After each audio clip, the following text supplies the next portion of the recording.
Good morning, students.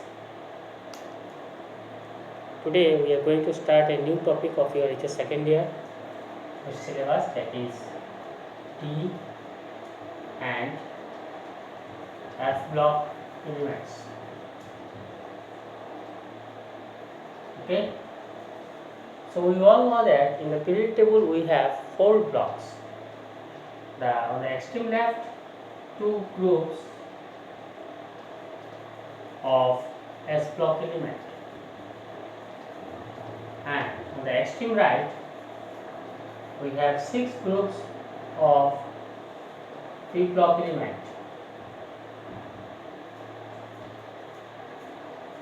In the middle we have 10 groups or 10 elements of D block, along with here in the middle, along with 14 elements of F block. 2 series. So in D block we have 4 series, that is 3D series, 4D series, 5D series and 6D series. So as I said that it consists of 10 groups or 10 elements. So 3D series consists or contains 10 elements. 4D series contains 10 elements also. I am writing this in parentheses. 5D series contains, along with 10 elements, it also contains 14 elements of F block. Similarly, 6D also contains, along with 10 elements, 14 elements of F block. These 14 elements of F block in 5D series are called lanthanides, which we will discuss in the long run of our chapter, and the F block of 6D series contains are called actinides. Lanthanides start with atomic number 57 to 71 and actinides start with atomic number 89 to 112. Now these D block elements or F block elements, they are called transition elements. Why they are called transition elements? Because they are called transition elements because they have incompletely filled d orbitals in its ground state or any of its oxidation state. We know that there are 5 suborbitals in d orbitals, which we have learned already in class 11, which is dxy, dyz, dzx, dx square minus y square and dz square. So in transition elements, they are called transition elements because they have incompletely filled transition or incompletely filled d orbitals in its ground state or any of its oxidation state, where the electrons can transit from one d orbital to another d orbital. That is why they are called transition elements. Next point to be discussed is, see, without knowing one element, we cannot study its properties, the formation of compounds by one such element or two or more such element. So without knowing the element, how can I study their properties? So to know the element, we have to know their electronic configuration. So the general electronic configuration of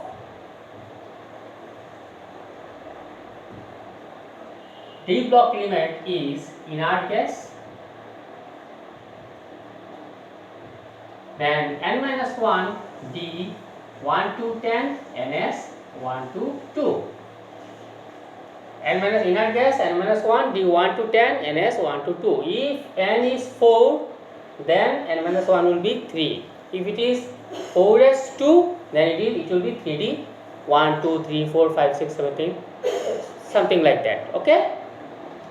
So So my dear students, I am saying it again and again that from my years of experience I have seen that this question is very frequently asked in your board exam or in your council exam, final exam I mean to say.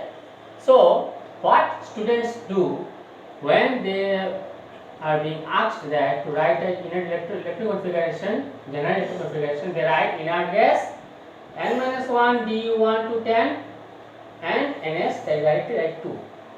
It is a great mistake because you will see when we study one series of such d block elements, you will see that sometimes ns becomes 2, sometimes it contains 2 electrons and sometimes it contains 1 electron also. So your main syllabus is mainly focused on 3D series. The syllabus is mainly focused on 3D series. So we will study in details the electronic configuration of 3D series. So now we are going to study the electric configuration of 3D series. That is, first this 3D series starts with atomic number 21. So first is scandium 21, which is having argon, means 18 electron here, 3d1 4s2. Then titanium 22, argon 3d2 4s2. Vanadium 23, argon 3d3 4s2. Chromium 24, argon 3d4 4s2. Manganese 25, argon 3d5 and 4s2. Iron 26, argon 3d6. Means in this way d orbitals are getting on filling progressively one by one.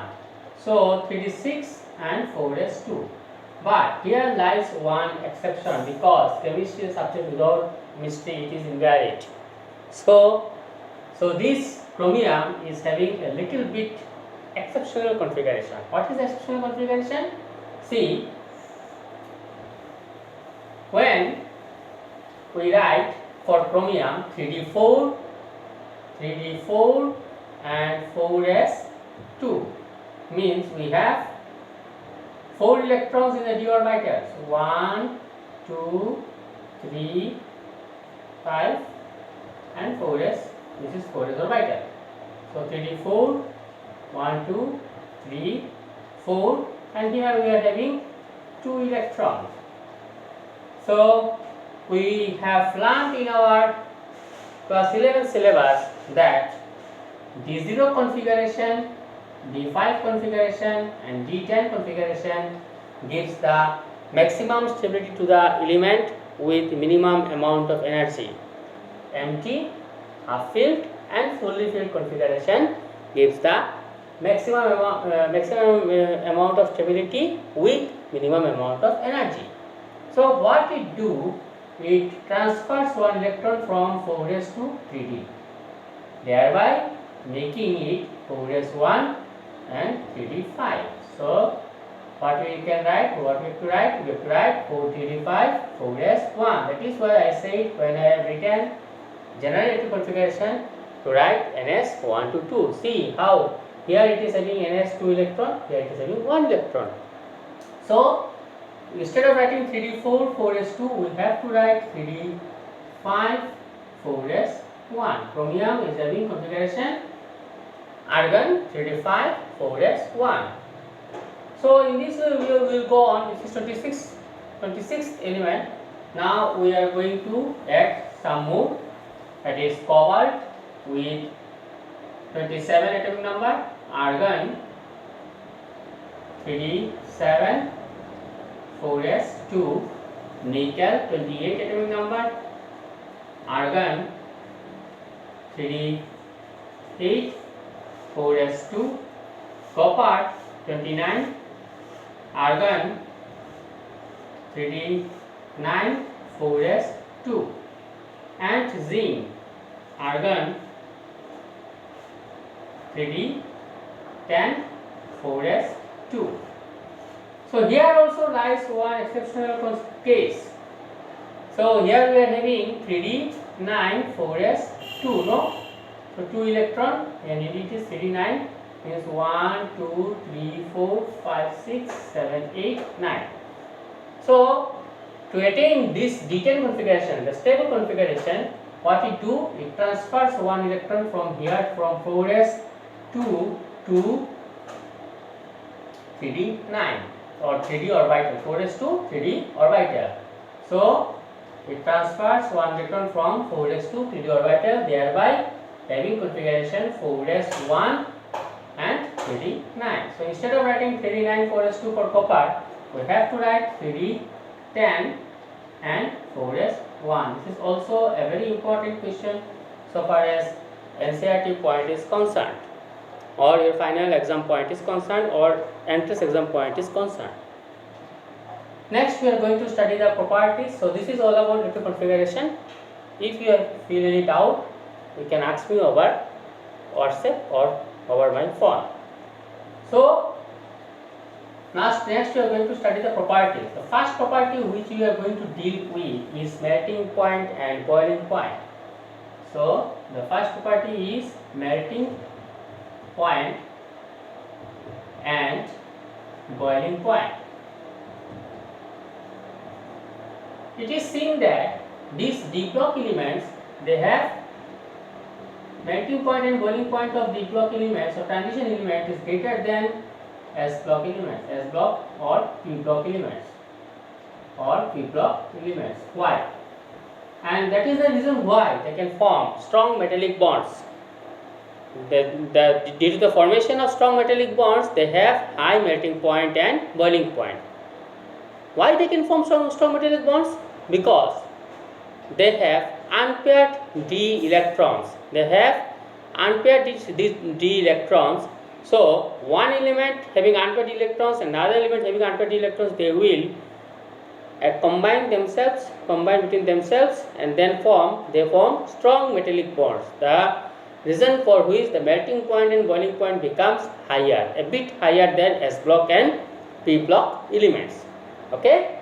Now amongst D block elements, manganese and technetium is found to have comparatively low melting point and boiling point. Because of their stable D5 configuration. Because why they have low melting point and boiling point? Because they have low melting point and boiling point because they do not form strong metallic bonds between themselves, between another element. Manganese cannot form strong metallic bonds between another elements, and technetium also cannot form because they have stable D5 configuration. Stable D5 configuration, we will know that manganese is having 3D5 4s2 configuration, and technetium is also having 4D5 and 5s2 configuration. So because of stable D5 configuration, they cannot form, they cannot form strong metallic bonds, and as a result they have comparatively low melting point and boiling point and other D block elements. Amongst D block elements, the element which is having the lowest melting point is mercury, hydrodium or mercury. It is having melting point minus 38 degrees centigrade. And amongst D block elements, the element which is having higher melting point is technetium, which is 3400 degrees centigrade. 3400 degree centigrade. So this is also a very important question for NCERT, that why do transition elements form? Why do transition elements form or have transition elements have high melting point and boiling point? Have high melting point and boiling point. It's also a very important question. I have given the answer. You try to write it down in your copy. If you find any problem, you can ask me. Next point to be discussed is density. The density of d block elements are comparatively higher. The density of d block elements are comparatively higher because why? Why the density is higher? The density is higher because see, in d block elements we have unpaired d electrons, and the d electrons are, as we move along a period in the period table from left to right, the number of electrons is increasing one by one. As the number of electrons are increasing, so there exists one force between nucleus and electron, attractive force between nucleus and electron, and this force is called effective nuclear charge. So as the number of electrons are going to increase, so the effective nuclear charge will also increase. As a result, the atomic volume will decrease. Since the atomic volume will decrease, and we know by formula that density is equal to mass per unit volume, so since the volume will decrease, so density will increase. So the d block elements have a bit high density than s block and p block elements. Okay. Now these d block elements, amongst the d block elements, iridium is having highest density.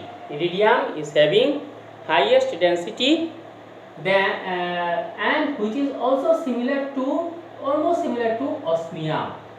So these two elements having are the elements of d block which have high density, that is iridium and osmium. And amongst the d block elements, it is seen that 3d, as we move along a group or along a series, so it is seen that 3d, the density is is lower for 3d than 4d, which is much more lower than 5d. So the 5d is having high density than 4d than 3d. So this is all about density of d block element. This is also a very important question. Why the d block elements have high density? Because the atomic volumes are low. Atomic volumes are low. Why? Because they have unpaired electrons. As a result, they have strong inter-electronic attraction. They have strong inter-electronic attraction, and as a result, the effective nuclear charge increases. Effective nuclear charge increases, and due to this, the increase of effective nuclear charge, atomic volume become low, and since atomic volume become low, the density will be high. So this is all about melting point. One property, melting point, I have discussed. The second property I have discussed, density. In my next class, I will discuss about oxidation state and atomic radii. And there are more things to be discussed. That is, why d block elements colored compounds form colored compounds, why the magnetic properties of d and f block elements or d block elements. So there are many things yet to come. So study thoroughly this chapter, because this is only the chapter of inorganic chemistry in your syllabus, which is interesting. If you can understand it, it is very interesting. Scoring, it's also very scoring. If you can understand this chapter, no need to mug up. Just if you can understand, you can score 5 or 6 marks, whatever marks are coming from this chapter. So try to understand it very clearly. So in my next class, I will discuss oxidation state, atomic radii, electrode potentials, formation of colored compounds. There are more things to become, and the formation of compounds by d block elements like potassium dichromate. We have heard the name, and potassium permanganate. We have also heard the name. So many more things are yet to come. So with this, I end my lecture here for today. Thank you, my dear students, for your patience hearing.